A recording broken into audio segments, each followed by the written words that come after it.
Oh, shit.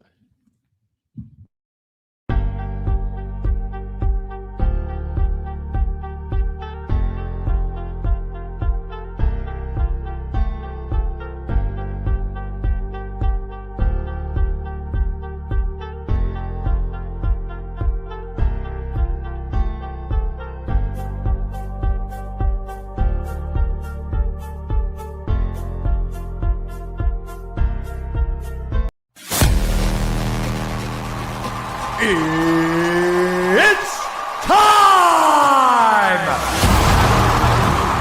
And now, introducing your host, fighting out of Las Vegas, Nevada, by way of Boston, Massachusetts, presenting live the Bostonian versus the Book. Follow the show on Twitter at Boston versus the Book. Here he is, Matt Perrault. Enjoy the show. Enjoy the show. Enjoy the show. Enjoy the show.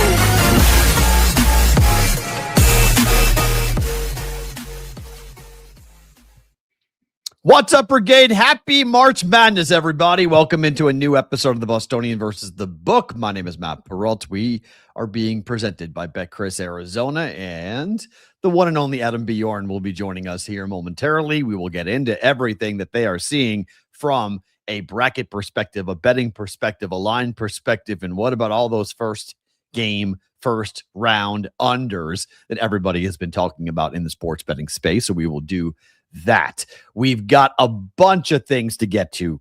Obviously, it's all about basketball. Got two games going on at the moment. I will keep you abreast as to what's going on in each game as we roll. There are 16 games today. There are 16 games coming up for tomorrow. So it is a target-rich environment for everything going on. If you are in the chat, thank you for being here. You're second screening it, most likely. I appreciate you guys being here on our YouTube channel at Boston versus the Book. Same on the X and the Twitter account at Boston versus the Book. You guys know that we are changing both of those. More on that later in the program from a name perspective, not a show perspective. But we've got a lot of things happening in the sports world, including a big news of the industry involving Major League Baseball and the prediction market world. We will get into some NBA. Cade Cunningham, big news out of the NBA with him having a collapsed lung. Yikes. That's not good for the Detroit Pistons. And we'll get to some NFL news and notes as well, including jumping down the rabbit hole, talking about refereeing in the NFL, because we might be looking at replacement referees again in the NFL, which I simply don't understand how we get to this point.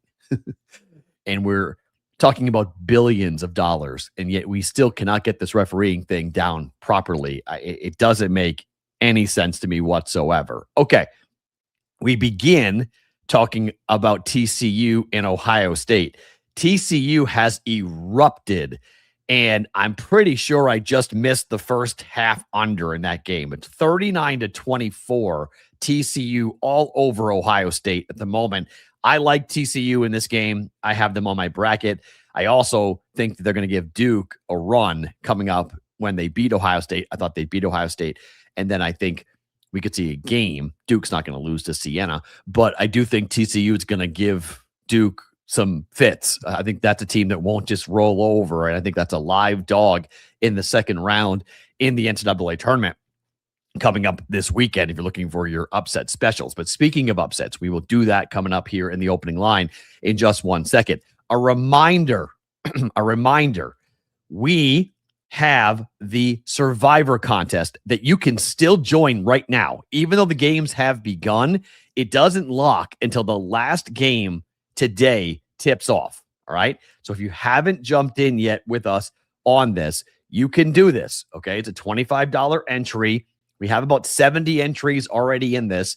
It's an ATS Survivor, so you must pick one game against the spread dog or favorite to advance. You cannot pick the same team twice. It is a true survivor contest, but we're using the spread. So this is a different type of situation. If your state on the screen is highlighted in green, you are eligible to be a part of this. If it's in black, where I am in Nevada, you're not able to jump in on this, but it is a winner-take-all situation. The rules are pretty simple. If you get knocked out today, if you pick a game and you get knocked out, well, you can rebuy tomorrow. So if you 5 entries are max, so if you get 5 entries and all 5 lose today, you then can rebuy back in tomorrow. And that's it. Tomorrow it locks. But if you do get knocked out today, you can buy back in for tomorrow. So $25 entry on each one to jump in with that. So a lot of good things to get into, a lot of basketball to watch. The Nebraska Cornhuskers have never won. They have never won an NCAA tournament game. They're 0-8 in their 8 games historically. They're the only Power 4 conference team to never win an NCAA tournament game. And I think they're going to have their hands full with Troy. They're currently leading 18-15. We will be watching that game with you guys coming up. Opening line for us on teams I think that should be on upset alert today.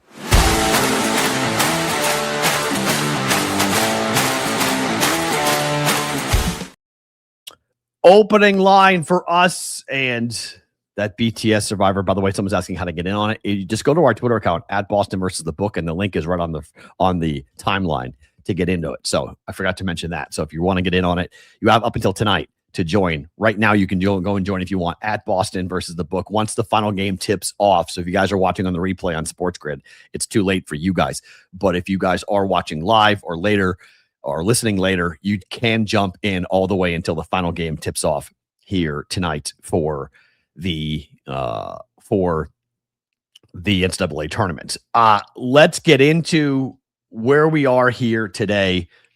3 teams that should be on upset alert as we roll here into March Madness. Let's start with North Carolina. All right. They're hurt. Okay. They don't have their best player. And when you don't have your best player, that is a huge problem going into the NCAA tournament. North Carolina did not end the year well at all. Caleb Wilson being out, lost to Clemson, lost to Duke. They didn't look great against Clemson in the game on the 3rd of March. They won the game by 4 points, 67-63. But this was one of the best over teams in college basketball. They were incredibly efficient. They were difficult to handle. They were up tempo. They scored a ton. They didn't play great defense, but their offense was electric. After the injury to Caleb Wilson, this team has been a shell of itself, and VCU is no joke. They played Utah State, who's in the field. They played Vandy, who's in the field. They played South Florida, who's in the field. They played St. Louis, who's in the field. And the market being plus 2.5 for VCU is all you need to know about how people think about this matchup and what could happen here today. According to KenPom, it is a 2-point victory, 79-77. This number was 2.5 for most of after the bracket launched on Sunday. Some books have been at 2 for this game. But this game being in Greenville, South Carolina, normally you would see like a gigantic advantage for North Carolina, and they will have more fans than VCU.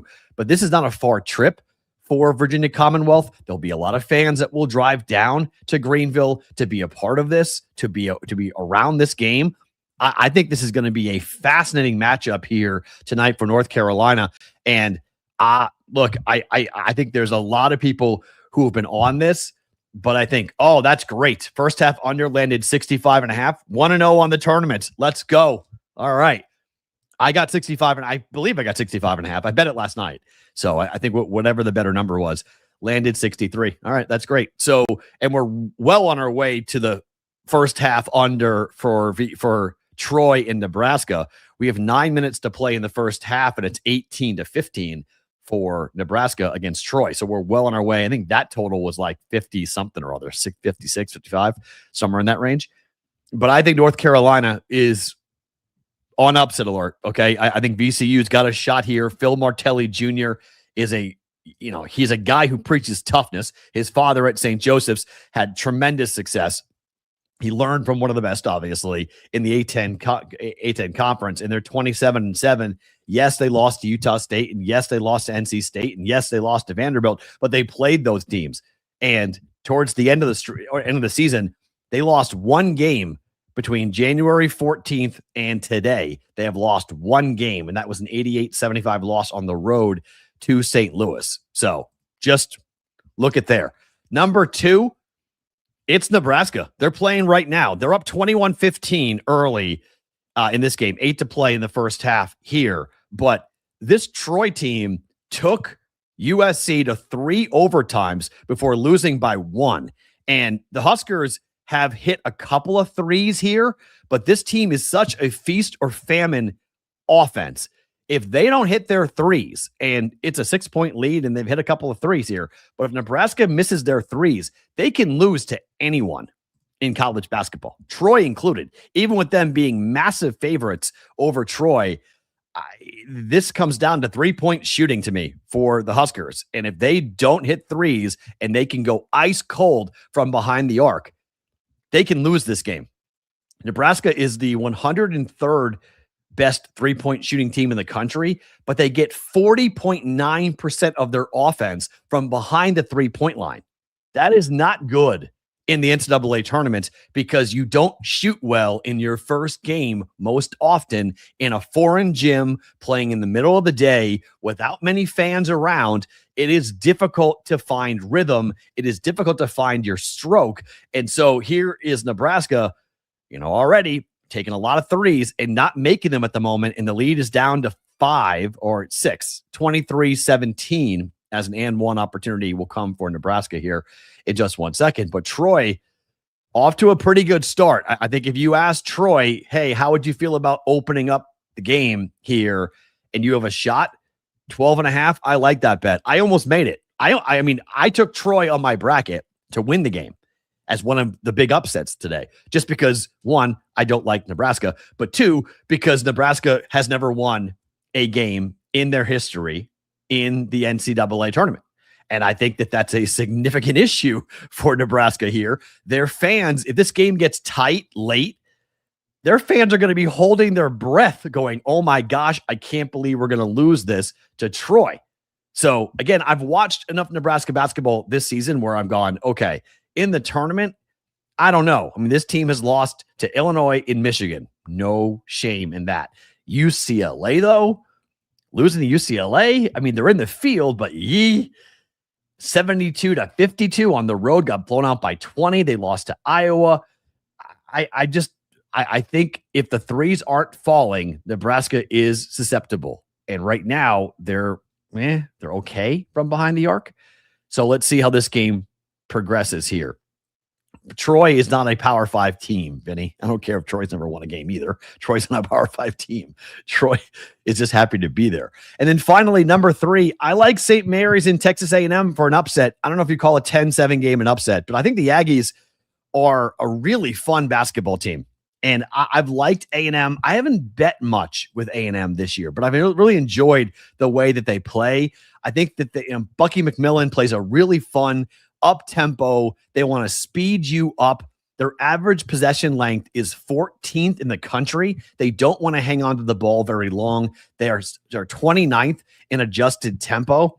They want to push and they want to score. Now, A&M hasn't played well of late, but that's really because of who they've been playing. They only have 4 wins dating back to February the 1st.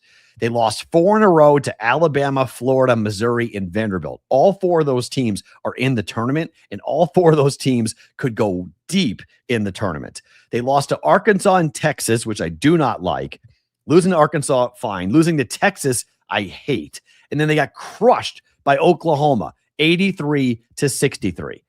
I think A&M can rebound here because they play fast. And if they can get St. Mary's into their game, I think St. Mary's could have a big problem here today. It comes down to tempo for me.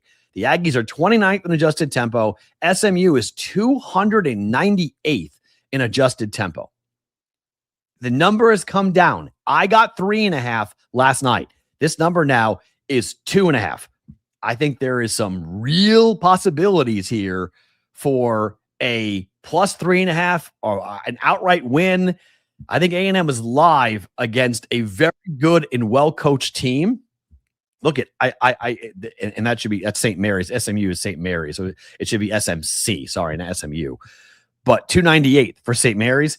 I think A&M can upset them. So today, even though there's some really big numbers, again, I do think that if Troy can keep this game close, I think Nebraska could find themselves. It's 24-19 at the moment. I think the later this game goes, the more nervous the Huskers will be. I think VCU, yes, it's trendy. Yes, people are picking it, but I do think VCU is going to be live here to beat North Carolina today. And I do like Texas A&M up against St. Mary's to have a W, to get a win and advance here. I like A&M to make a run. I as I said, I haven't bet much with A&M, but I like it a lot. Nebraska's getting hot from the 3-point line, so this is the key for them. If they hit threes, they can really do some damage. It's 27-19. That is, I think, the second or third consecutive 3-point shot that's been knocked down by Nebraska here as we roll. So I still think Troy. I mean, if I'm watching this game, and I think Troy's going to have an opportunity here for that.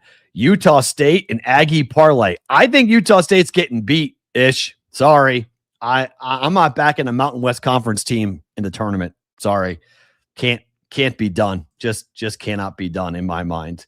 Let's get a look behind the counter as to where we are here today and for the tournament and find out where our friend is.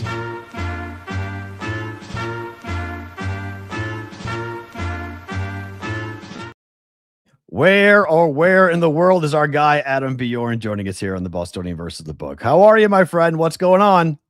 I'm good. I am in Austin, Texas. Whoa! I am heading again to Luck, Texas. I had dinner with Willie Nelson at the ranch the other night. Did you really? And then listened to him play for about an hour. Heading back to his ranch today to an all-day Willie Nelson and Family Festival. Okay, hold on. If I had to guess about artists that Adam Bjorn would go all out for a VIP experience, I'm not sure I would go Willie Nelson. Where did Willie Nelson come from, and how long have you been a fan? My wife has a bucket list of artists that she needs to see. When Toby Keith passed away, it really set this bucket list on fire, and Willie being 92, I found out about a month ago where there was an event and you could go to and whatnot. So yes, that's where we're at. And I will say, we've had a few people. I did have extra tickets today. So if there's anyone at the brigade that is in Austin, Texas, that wants to spend a day at Willie Nelson and Family Festival, whatnot, hit me up. I've got a few left over. So on your Twitter account, they can DM you? They can DM me wherever. I didn't want to post it before this because then you would know where I am. So I'm just about to post it shortly. I'm going to head out there in an hour or so. But if anyone DMs me, I can, meet them at the gate and let them in. That's really cool. I saw Willie in Boston, I don't know, maybe 15 years ago. Casey Musgraves was opening up for him. So I was a fan of hers. And so I went and saw her and saw Willie. And it was just one of those like iconic, kind of like a bucket list thing. Like you got to see Willie Nelson once. Like if you like music, you got to see how was the food? Was it a good dinner? Yeah, dinner was great. Best cabbage I've ever had, course one. Like seriously, I couldn't believe it. I ate cabbage. It was great. Few mushroom things, it was good, and then a Wagyu steak at the end. But all in all, it was a good atmosphere. I did have one of Willie's remedies, one drink with THC in it. It definitely has a little buzz in it. So yeah, it was an interesting evening, but it ended up a great night and literally played for an hour at the end of the night to sign it off. That's tremendous. 92 years of age. Yeah, the THC drinks are kind of interesting. I'll admit them. I've had a couple of them myself. A couple of friends of mine do not drink alcohol, and so they like to go out and partake in drinking, but they don't want to drink alcohol, so they drink THC drinks. And I've had a couple of them. They have a bigger kick than you would think. They're kind of like, oh, okay, very much so. Yes. At the end of the night, you're like, okay, I'm definitely feeling this. This is a different type of experience. Okay, so here we are with the big dance. I'll kind of just hand it over to you. What are you seeing in the market? What are some of the games that are being bet heavily today? Where's the master money going in day one of the tournament? Yeah, so I'll give you a little bit of insight in the future markets as well. Michigan State at around 45s to 50s is getting heavy master action. Purdue, prices that I don't see now, but between 20 and 30s, they were getting hit pretty well. St. John's at 40s was getting some. And then Iowa, BYU at like 300s were getting some tickles as well. But obviously we have the positions from previously with Michigan and some of those that we're still standing. But since the new market got opened up post-draw with all the teams that are listed in there, those are where they're ultimately standing out. For today's games, obviously the live games have got some action flying at the moment, but the heavy bet games, one definitely that I didn't know on Monday where High Point was. I did find out the Wisconsin High Point is definitely some big volume. About 60% of the money on Wisconsin, 62% of the master money on them as well. But that's a big bet game today. The biggest bet game today is South Florida, Louisville. Which is actually almost sort of potentially into a data play game. Ton of volume. We're looking at about 70% on South Florida and about 58% of the master money there on Louisville. So how do you do when there's a serious injury? Because Louisville's best player is not playing today. So that's why all the numbers, that's why everyone's hammering and coming in. When you have a data play, how does a major injury come into to factor in? Because that's why everybody's on South Florida. Everyone's fading Louisville because of Markel Brown being out. Yeah, and that's when you sort of look at it. It opened 6. It's down to 4 now. If I dive into sort of where the money is overall, there is a lot of the master money that I'll go into and sort of once it touched 4, that's when they started showing up. So on the reg side, there was a lot of it at 6, 5.5, bit of 5, and some master money as well. But there's a lot of 4.5 recreational money. Yet at the -4 is when you start to get some of the buyback from players that know what they're doing and obviously feel like it's moved enough potentially to overcome that, and they're looking to be on the other side. Are you guys seeing, because this has been the big talking point for the last couple of years in the first round of the NCAA tournament, first game unders have been somewhat profitable. Depending on the number you're playing, it's about 55% over the last 3 years. If you take out the really low ones at 128, it's about 63% of the time first game round 1 unders. Are you seeing a lot of action on totals today, or is it a lot of recreation money coming in on the first game unders? Yeah, and you would think that that's generally baked in after so many years of talking about it. But a game like Gonzaga, Kennesaw, 100% of the rec money is on the under, 100% of the master money. Arkansas, Hawaii, looking at 90% under, 84% of the master money on the under. Idaho, Houston's another one that's heavily bet on the under. North Carolina, Virginia Commonwealth is another one. So if I totaled up all the money on all today's games, I think it'll be around 75, 80% of the money is on the under.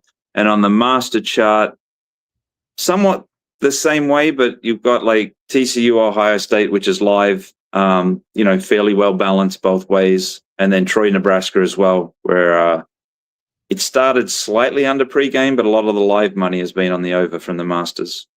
It's funny because the Houston game, which obviously Houston is a dead under team the way they play defensively, but their numbers go into a trend that was uncovered 2 days ago, where since 2021, if a team is favored by 15 or more points and the total is between 130.5 and 137.5, 11-0 to the over there.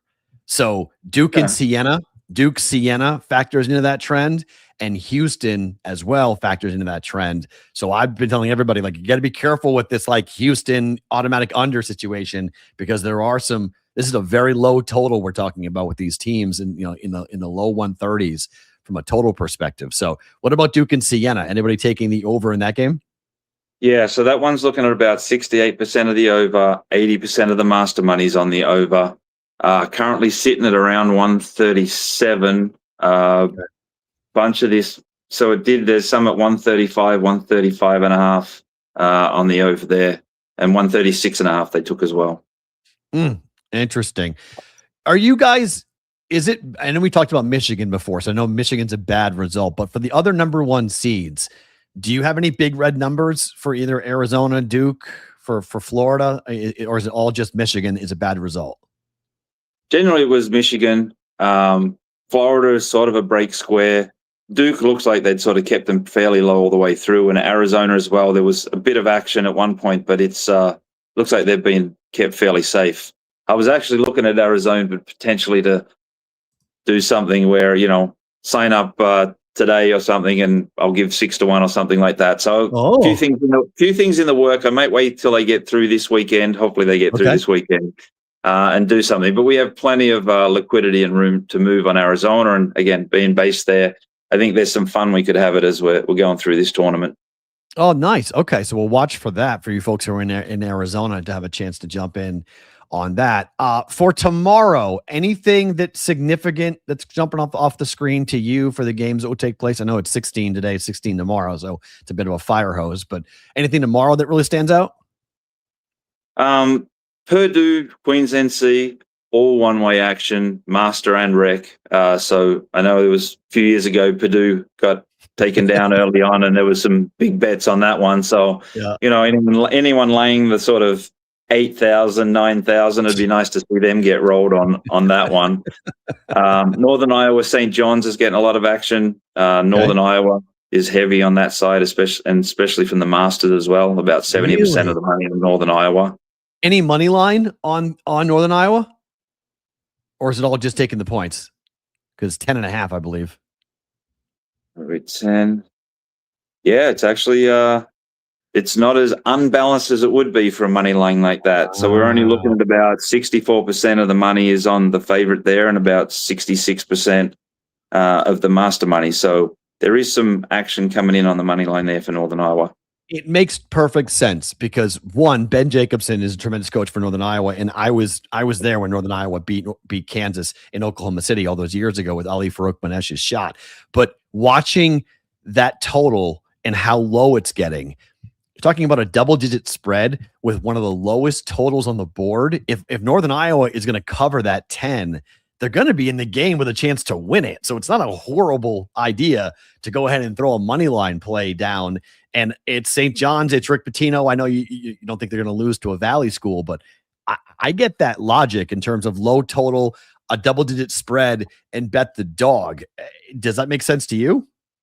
Yeah, and I think this tournament seems very open. I mean, even when you compare the 1 seeds to the 2 seeds and whatnot, and you go into some depth, I think we'll see some, an unregular amount of upsets, or at least close games or dogs covering where they, potentially have a chance to win it late in the game and things like that. It does feel very open.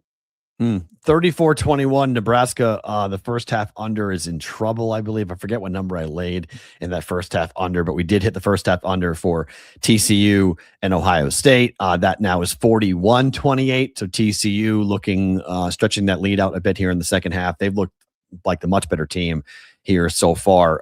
Troy is trying to keep themselves connected with Nebraska, but not having an easy time of it at the moment with the Huskers hitting threes. Tomorrow, anybody in the master world laying huge, these double-digit spreads? I mean, the top 4 seeds are all favored by an average of about 19 or 20 points. Are they taking the points, or are they laying the points on these bigger spreads? So California Baptist against Kansas, they're definitely taking there. Similar on Queens NC.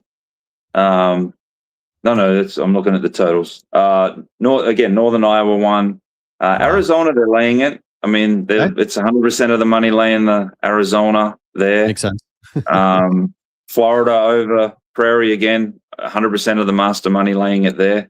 Wow. So, whereas a big game that's getting fairly heavy action, Texas Tech Akron, which is only 8, but it's probably the most master on action on any game, and it's about 72% on Texas Tech there. Do you have a number that you won't lay, or is it strictly just value? Like if I say, will you lay 30 if in a college basketball game? Will you touch that?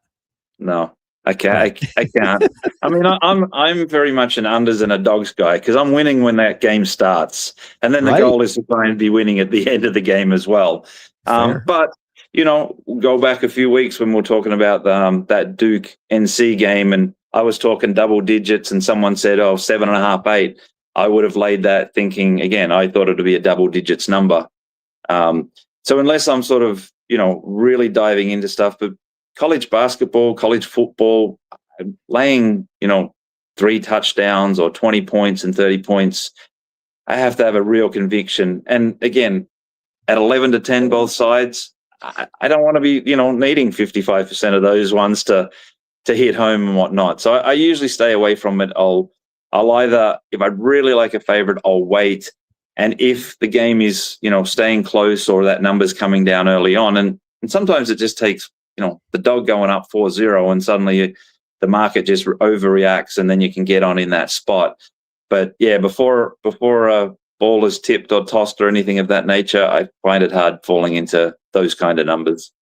What do you see from a live betting perspective in the tournament? I mean, is it aggressive that people are waiting and not betting, waiting to see the games, how they start and then come in during the game? I mean, if I look at this game, these 2 games going on right now, yeah, like majority of it is actually live action, even to this point and where they are in the games.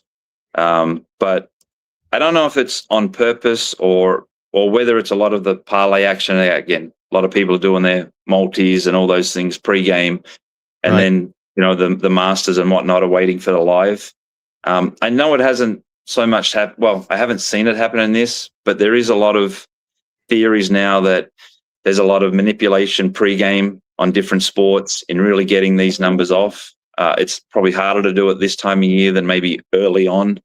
And then really hitting the live because they know that first 5-10 minutes, the models haven't adjusted because the models are using that closing line as the guide and then using the scores and possessions based off that to ultimately set their number. So there is some, cat and mouse games on that side. I think general recreational money is coming in pre, and then the rest of it comes in, during the game, whatnot. But looking at these first 2 games, there's a lot of people watching these games and there's a lot of people betting them. It feels like that would be for folks that maybe don't watch a ton of college basketball and don't know the players. They may not have a great feel for the game itself until it starts. And then they watch how it plays out and then they see angles and they come in and bet that. So that makes a ton of sense when there's, 4 games going on at once today and 4 games going on at once tomorrow. That's where I always say, like, wow, I give people credit for going ahead and firing on in-game because there's so much going on. It's hard to keep track of what market is moving where and where there is going to be value. Yeah, and that's where you see a disparity of, the big name teams, you'll get a lot more recreational live. Yeah. Those smaller games that are that 3rd or 4th game on at the same time, you get a lot more heavy master pro action on that side because they're really just running numbers, running data. And sort of, some of them aren't even watching the game. It's just they know the data, they know the spot, they put it in. Whereas the recreational players are more likely to watch, higher seeds, bigger teams before they're sort of pulling the trigger on the live stuff. Let me ask you one NBA question before I let you go, because there's big news today with the Pistons and Cade Cunningham has a collapsed lung and he is going to be out. From an Eastern Conference perspective, do you have any big liability on either the Knicks or the Celtics? Because it feels like the Pistons, their season may have just been upended by losing Cade Cunningham for what could be up to 8 to 10 games or more for that. Do you have any big liability on Boston or New York? On the Eastern Conference, from memory, I think our biggest exposure was Cleveland. Okay. And then a little bit on Miami. Detroit. No, Detroit are actually really big winners. Boston Celtics are small losers. Okay. But yeah, Cleveland pretty much from the outset and before the season was the big exposure on the East. Okay. Interesting stuff to watch that. 41-25. So we go to a 66. I don't know what number. I have to go look and see what number. I think that went over in the first half for Nebraska and Troy, but a big lead for the Huskers here. Hit a bunch of threes, which was the danger, the worry here. It's 41-30. TCU currently leading over Ohio State coming up for that. So, all right, before I let you go, today, if you want to be on the book side, who's the book side? Who do you guys need? Well, we need Louisville. That's for sure. Needing Ohio State to cover in that one. Texas A&M, and that's standing out now as a data play. A&M there, it's looking at 68% on St. Mary's, and let's go. I'm on about A&M. 87% of the master money's on A&M. So that's our big game right there. And then the other one is Arkansas against Hawaii. Looks like the other big game right now. So you need Hawaii? Need Arkansas. Need Arkansas laying the points. So there you go. Oh, okay. If you want to jump on a big favorite, how about that? All right, go on that.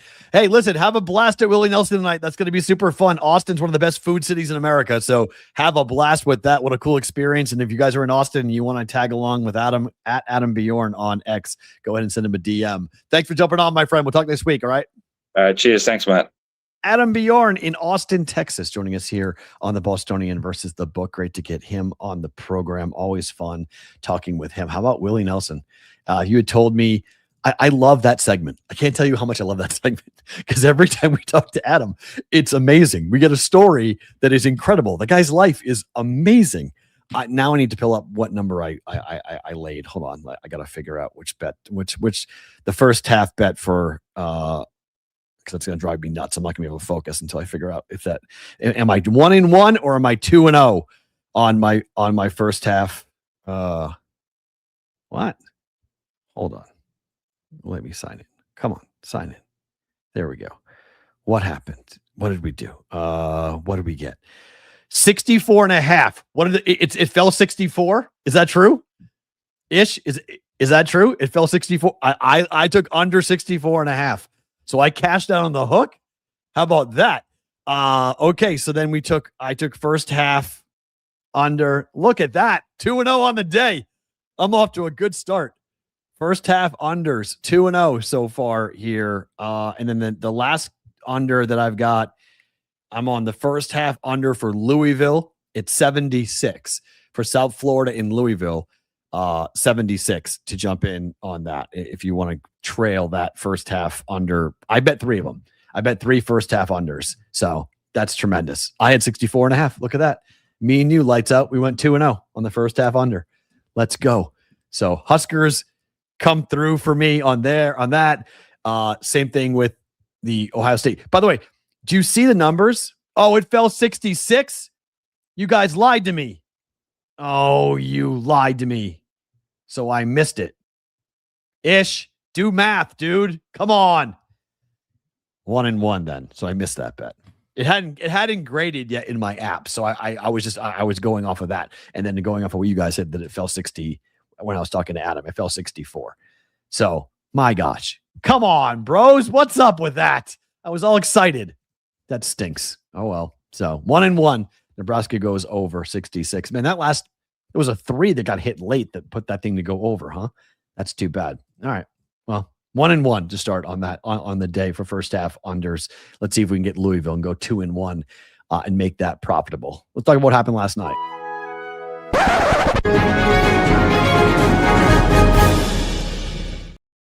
Okay, what happened last night? Miami of Ohio. How about that?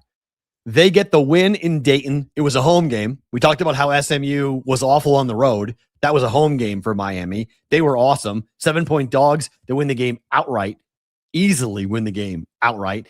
And they made some history. I mean, they were wild. They scored 80, 20 or more assists, made 15 or more threes, and had fewer than 5 turnovers. Nobody in the history of the NCAA tournament has ever done that.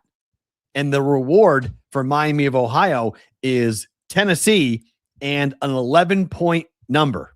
Vols laying 11. Basically, the books are saying, we don't believe that Miami of Ohio can shoot like that again. they're not going to be playing in front of a home crowd, and that Tennessee's defense is going to be really, really difficult. I tend to agree. I don't think the Volunteers will have much of a problem stopping Miami's offense just because of the athlete. It's athlete versus athlete, and Tennessee is bigger, stronger, faster at nearly every position. The passing for Miami of Ohio was awesome last night up against SMU. And Tennessee is, if Miami can get open threes and hit them, I think they can be in the game.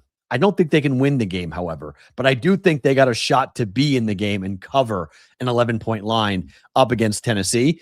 I would love it. This is for somebody who wants Cinderella stories, for somebody who wants us to have these incredible moments for kids that are playing at the top of their game. They will never play in the NBA. They might play overseas, but they're not going to play on a stage that's going to be anywhere near what they played on last night, or if they were to beat Tennessee, what that would be like for Miami of Ohio. I've talked about this for a while. Making the Sweet 16 is the mid-major equivalent of the Final Four. For Miami, they'd have to win 3 games to get to the Sweet 16, which would be incredible. This is what you dream about if you're playing basketball for Miami of Ohio. No one is going to believe that you can beat Tennessee, myself included. And I hope that they go out there and play the best brand of basketball. I hope that they go and hit every 3. I hope that they keep everybody who is neutral in that building is going to be pulling for Miami of Ohio. There will not be a neutral party.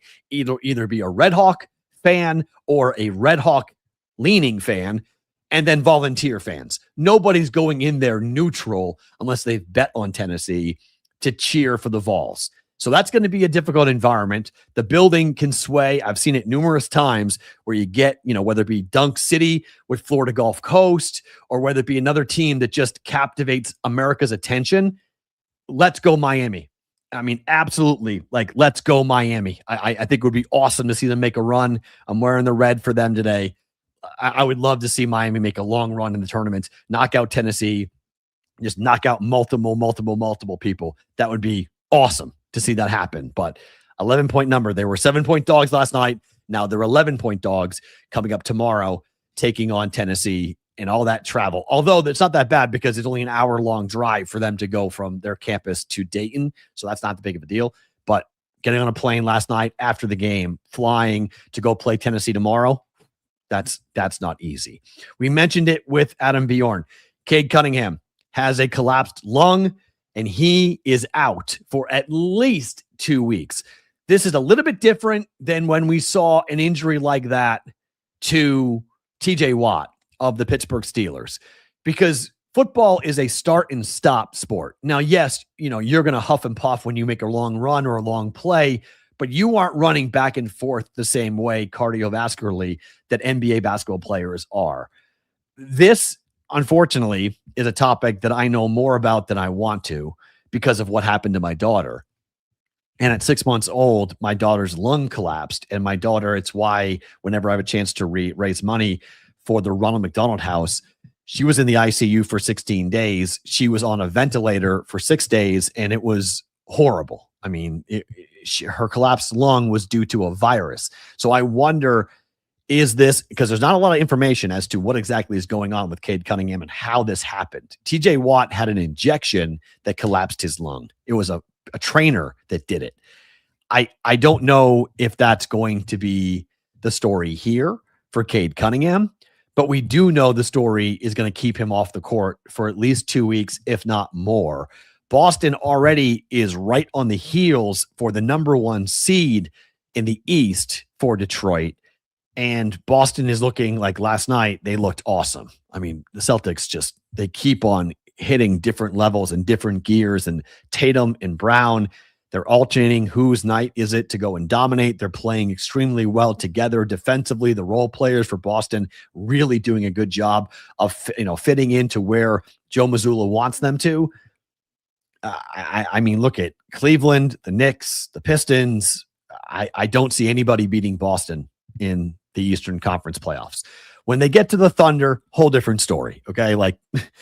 The Thunder yesterday clinched a playoff berth, first team to do it. They're going to wind up with 65 wins. Like, the Thunder is just absolutely bonkers. Like, really, really impressive to see what has happened here for the Thunder. And I don't know how anybody beats them in the playoffs, but we'll see.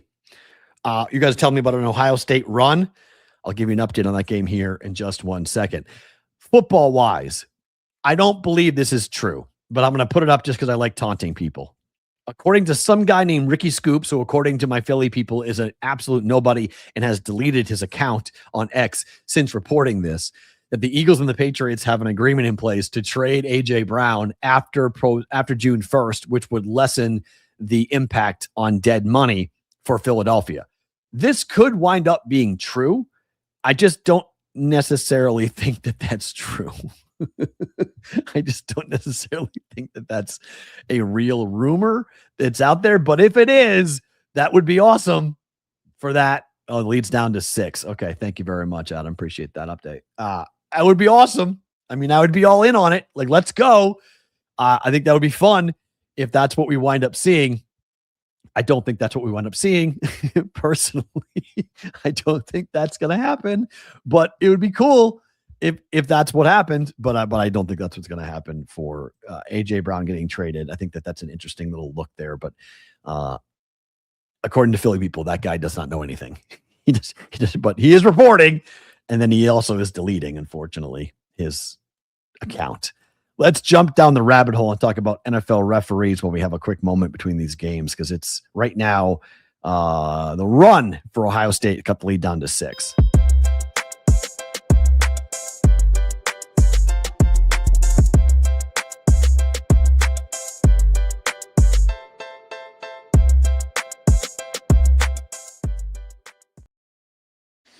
Rabbit, they've got you in the Apple Store, in the Google Play Store to download it. You guys take your group chat, your trash talk, all your bar conversations, and you guys can make it into a real bet, into a real play. You'll challenge your friends. You're not going up against the algorithm, not going up against a house. You set the rules. You set the wager. You set the odds. And if you go and use the code RABBIT5 right now, you get 5 free Rabbit cash. Great time to do it during the tournament at the moment. If you're sitting around and someone's running their mouth, why not go ahead and go to Rabbit, make a play, make them put their money where their mouth is with Rabbit, create and share custom sports picks with Rabbit.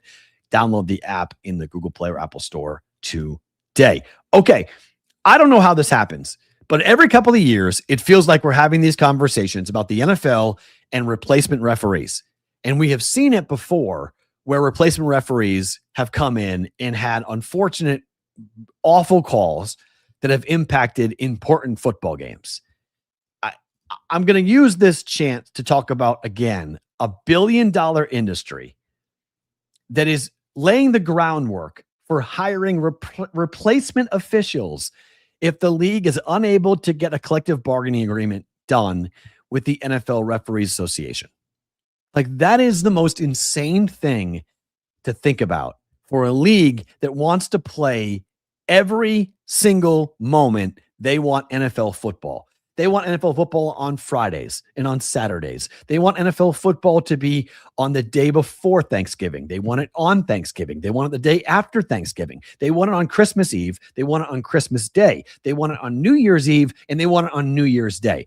In order to play football, you have to have competent referees because people will stop watching. At some point, people are going to ask the right questions about what the league is doing for really the most important non-player factor in the game. And that's how the game is called. And the referees, I don't blame the referees for getting angry and looking at all the games and all the travel and everything they got to do and say, okay, these players are making a ton of money. We know what the owners are making. We know what the broadcast partners are making, but we're not getting involved in this the way we want to be. We want to be more heavily compensated for what we do. I don't know how these leagues, and again, I give Pat McAfee, this has been the best idea I've ever heard for what to do with referees. And Pat McAfee came up with this, and I think it's brilliant. He thinks that the referees should be the 33rd team in the NFL. and that the team should be located in one city where everyone lives, all of the referees live year round, and then they would go and travel to their respective games from that market. So the thought would be Indianapolis, right? You could do it in Omaha. You could do it in Chicago. It doesn't really matter to me, but some centralized city with a major airport, they can fly everybody out direct to where they need to go for the games. And then you have a training ground. You not only have the A team, but you also have the B team. And with the B team, you can then work on officials to enable them to be ready when someone gets hurt, someone gets sick, whatever it might be, and you can go ahead and insert them. This also means the old guys are gone. If you were to do this, the old guys are gone. Why? Because let's just take Cleet Blakeman, who I've known Cleet for a long time. Cleet was a referee in the Big 12, and Cleet lives in Omaha, Nebraska. He is a lawyer who uses his refereeing acumen in his advertisements for his law firm in Omaha. The amount of dentists and lawyers that are currently NFL referees is ridiculous. And the reason they can do it is because they have all the time to go and travel because they run their own business. And so the refereeing gig, even though it's very high profile, is not their main source of income. The referee's main source of income should be refereeing. You should be a full-time ref. You should work for the NFL full-time. And you should not have other jobs that take you away from this. This should be a job that you get hired when you're in your 30s and you keep it for a while, 30s, 40s, and then you go to the private sector and maybe you take your newfound fame as being a referee, and then you become a lawyer, and then you become a dentist, then you become a doctor. Not the other way around. Not that you're a referee on the side and that you're going through law school and you're going through medical school, and then you get elevated up to the Big 12, and then you go from the Big 12 to the Big 10 to the NFL, and now you're into this traveling circus that is the NFL, and you're getting shipped around for months on end. People who have argued this with have said, well, Matt, wait a minute. These referees don't work year round. Why don't they? Why don't they work year round? Well, players don't work year round. Yeah, but players play. Referees should be forced to work full time. Matt, there's a worry that if they worked full time and they weren't compensated well enough, they might be susceptible to be influenced. If they're only making like $100,000 a year and someone could come in and say, hey, I'll give you $200,000, they might be, potential targets for being influenced. Well, okay, then compensate them properly. Compensate them the way they're supposed to be compensated. Like, what are we doing? Why are we so cheap? Why is the NFL so afraid of doing this? I don't understand. It doesn't make any sense to me as to why the NFL does this. It's a very weird deal. But if we're going to play all next year with scab referees, how in the hell do we bet that? Like, how in the world do we get involved with that? That would be horrible. I mean, that would be absolutely impossible for us to go ahead and do that.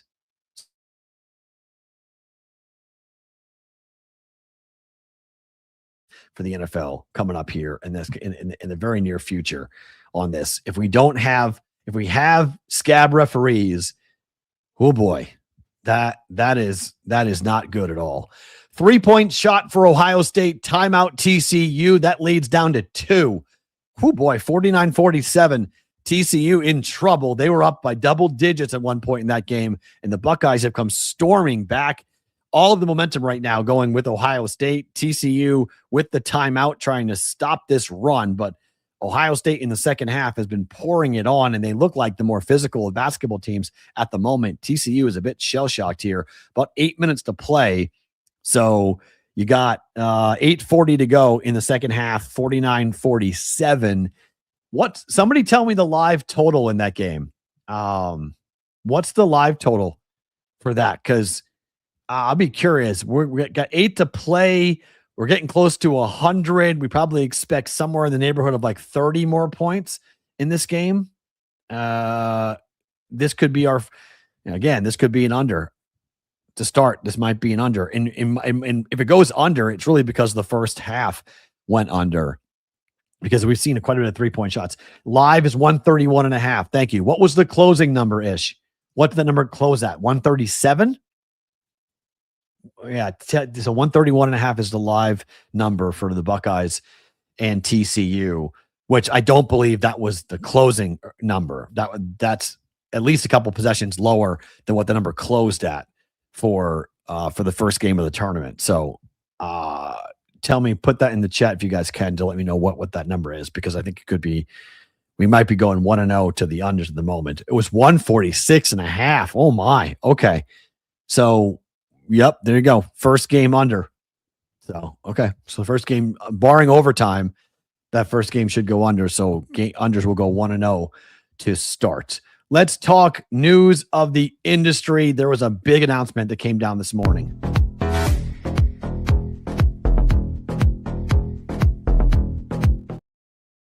News of the industry. So Polymarket, after doing deals with the UFC and the NHL, has now grabbed a hold of Major League Baseball. This morning, Major League Baseball made the announcement that they have entered into a multi-year deal with Polymarket to become the official prediction marketplace of Major League Baseball. This is a deal for 3 years in the neighborhood of $300 million for Major League Baseball to advertise Polymarket. What is interesting about this is that Major League Baseball already has existing deals with sportsbooks and with data providers. Polymarket, supposedly this deal is being done with some level of data transference, so Major League Baseball can better monitor and police the betting markets around its games. Well, Sport Radar had something to say about that. They put it out on X this morning as Major League Baseball's exclusive global data distributor and integrity partner. We look forward to playing an important role in this exciting and fast-growing market. Please see our statements, our full statements. Sports Radar said, as the exclusive global data distributor and integrity partner for Major League Baseball, we see a significant opportunity to monetize our products and services in prediction markets. Similar to our approach with online sports betting, our commercial agreements will be varied and structured to optimize value. Our arrangement with MLB reflects this approach, providing Polymarket with MLB data and the opportunity to provide our broad suite of products and services, as well as an ability to provide these to other participants in the prediction markets. Do you know why this deal was made? This deal was made for legitimacy. This was a legitimacy move here for Polymarket because they're trying to become too big to fail. They're trying to be so embedded into the sports world that you can't pull them out of the sports world. Well, DFS was once fully embedded into the sports world, and DFS is still part of it, but it's nowhere near what it once was. And so I do understand why Polymarket is doing what they're doing. I do understand what they're looking for, but this still comes down, in my mind, this still will come down to whether or not it's legal to take sports bets in the prediction marketplace very soon. It simply comes down to that. Do I think it's going to happen? Do I think the Supreme Court will rule on this? I do. Do I understand the strategy of Polymarket and Kalshi and these other bets and other places? Yes. Just get in bed as deeply as you possibly can. Get as much money as you possibly can get into the market. Get people utilizing, prediction markets in states like California, Texas, Florida. Try to find ways to, garner customers, and then go to war with states like Arizona, who obviously are pretty heavily invested in what's happening and do not like the prediction marketplace in their state when they're not getting tax revenue and they're not paying licensing fees and everything else. So from an MLB standpoint, I get what they're doing. It's a little bit on the dangerous side. If the NFL does it, I'll feel like, okay, they know something. But then I need the NFL to do it, to go involved with a Polymarket, a Kalshi. They have not done that, and they will be the last ones to do that. 3-pointer for Troy. They're now down 11, 41-30, with 17:30 to play in the second half. Troy making some noise here, cutting into the Husker lead as Nebraska's gone relatively quiet from the outside, which is pretty much what has to happen, and they bury a three as I'm talking to that. The top of the key three has been the number one weapon for the Huskers. Troy has not figured this out yet, that they need to go ahead and guard the top of the key three. And they have not done that here in this game, and it's why they're down by 14 points. If they can figure it out, they might actually get themselves into this game. But as of right now, defensively, Troy really not doing a good job of stopping that open top of the key jump shot from Nebraska, and they've been making them pay consistently here. Now up 14, 44-30. Another top of the key three gets missed here for Troy, but they knocked the ball out of bounds. So, they'll give it to the Husker. Wow, that was off of Troy. That's interesting. Ball will go to Troy. So 14-point lead with that number 11, 12, somewhere in that range, 44-30. Nebraska currently leading. If you guys are watching live, don't move, just the picks. I'll give you some more plays here for the evening time in this first day of the NCAA tournament. If you are watching on the replay on Sports Grid, thank you for being here. We appreciate you guys being a part of it, part of everything. We're back tomorrow, same time, 10 p.m. Pacific, 1 a.m. Eastern time for you guys live. Bonus time starts now.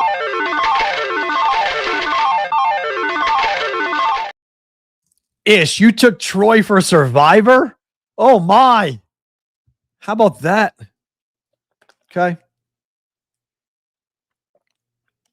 Sorry, needed a drink on that today. I hope you're alive, but you can rebuy. You get knocked out. You can always rebuy and get back in if you need to. Let me see what we're at from a numbers perspective.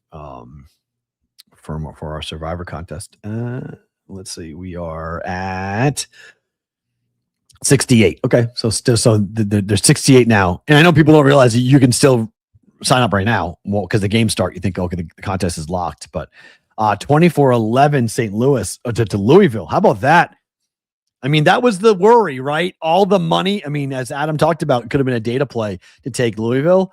All that money, everybody was jumping in on South Florida. They were just quickly saying, okay, the injury, it's going to be, it can't happen. Oh, boy. Buckeyes are up 5 now, 55-50 on TCU. Total change in that basketball game. All the momentum here on Ohio State, a 16-1 run for the Buckeyes. TCU shell-shocked at the moment. Let's make some more bets for tonight.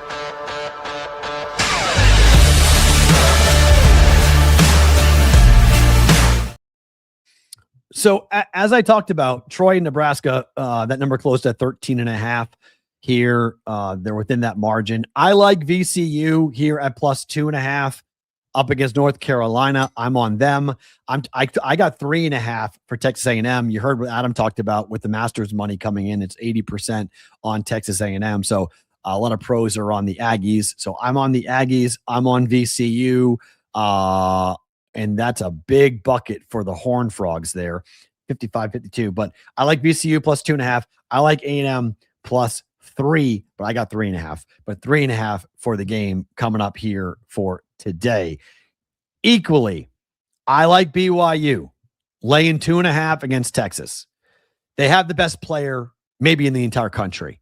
And I think BYU is making a run. I think this is when you have a player who has a chance to go and make a ton of money for himself. AJ can make a ton of money for himself if he puts BYU on his back and he just rolls, right? Like if he just goes and wins and scores 30 and 10 every night, which is possible for him.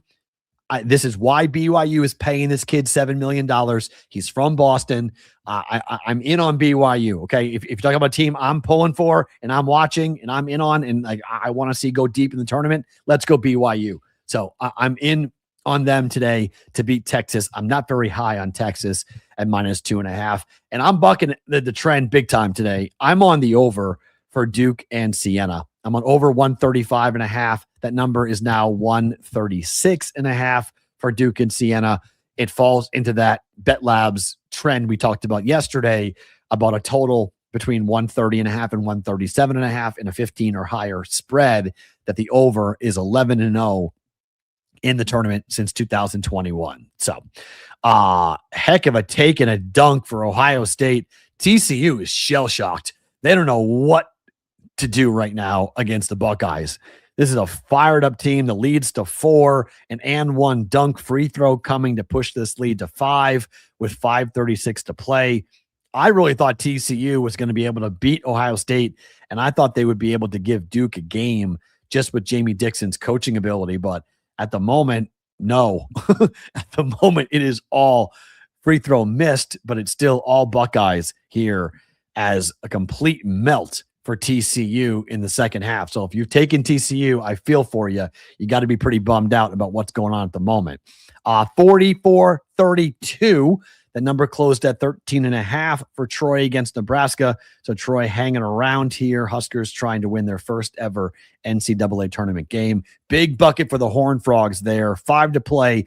Margin is 2.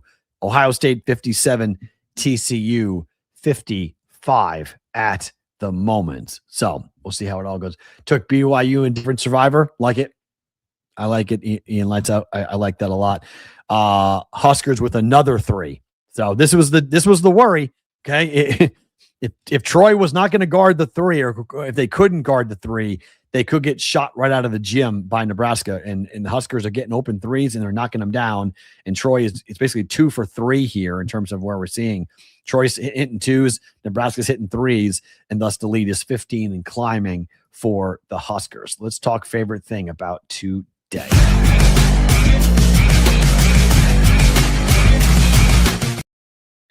Another 3-point shot gets knocked down for the Huskers, and the lead is now 18, 50-32, as Troy is getting run off the court because they can't stop the 3. This is, I know I'm not a basketball coach, but like the defense should basically have just been stop the 3 and let Nebraska hit as many 2s as possible. Like I would much rather lose by 2-point shots going down than the Huskers hitting 3-point shots. And now Troy can't hit a bucket to save their life. And so with 14 to play in the second half, it is all Nebraska. Favorite thing about today for me is this tournament. It is here. We wait all year for this. 16 games in 16 days. And the weather in Las Vegas is ridiculous. It is full-blown July already here. In the month of March, there has never been a day that has recorded a 100-degree temperature at McCarran/Harry Reid Airport. Today, we're going to hit 95 or 96 degrees. Tomorrow, we're going to hit 98 degrees with the potential of having the first ever 100-degree day in the month of March. If we don't get it on Friday, we might get it on Saturday, being the hottest day on record in the month of March here in this city. There are so many people who have been a part of this event here in Vegas where it's been freezing and it hasn't been nice. If you are coming to this town today, tomorrow, Saturday, or Sunday, understand that you guys in the Midwest haven't seen the sun in a really long time. If you're from New England, you haven't seen heat in a really long time. And this is heat stroke, sunburn, and dehydration central for the next 4 days here. Hydrate, hydrate, hydrate. At every step, hydrate, because it's going to be a crazy 4 days here in Las Vegas, and the heat is going to be a big reason why. If you work at a day club or you like going to day clubs, it's going to be an epic day. Circus Swim is going to be ridiculous in Las Vegas. Absolutely, completely, and totally ridiculous with the heat. We have never seen this before in the month of March, but Vegas needs it because they need the dollars. And there are people all over the country that are saying, get on a plane. Let's get the hell out of sunny Detroit when it's 40 degrees. Let's go to Vegas. Let's go watch the tournament, and let's go hang out at Circus Swim or a day club and watch basketball all day, because it's going to be 95 degrees today, tomorrow, and Saturday. Favorite thing about today, welcome to March Madness, literally. My thanks to Adam Bjorn for coming on in from Austin, Texas, and BetChris Arizona for being the title sponsor of this program. We are back tomorrow, another day of breaking down the brackets. Good luck for your games today. Huskers up by 19. TCU has regained the lead. We'll recap those games tomorrow and talk about all the other games, all 15 other games, or I guess no, all 13 other games that are going to be played later on today and 16 more tomorrow to talk about on a Friday's BvB presented by BetChris Arizona.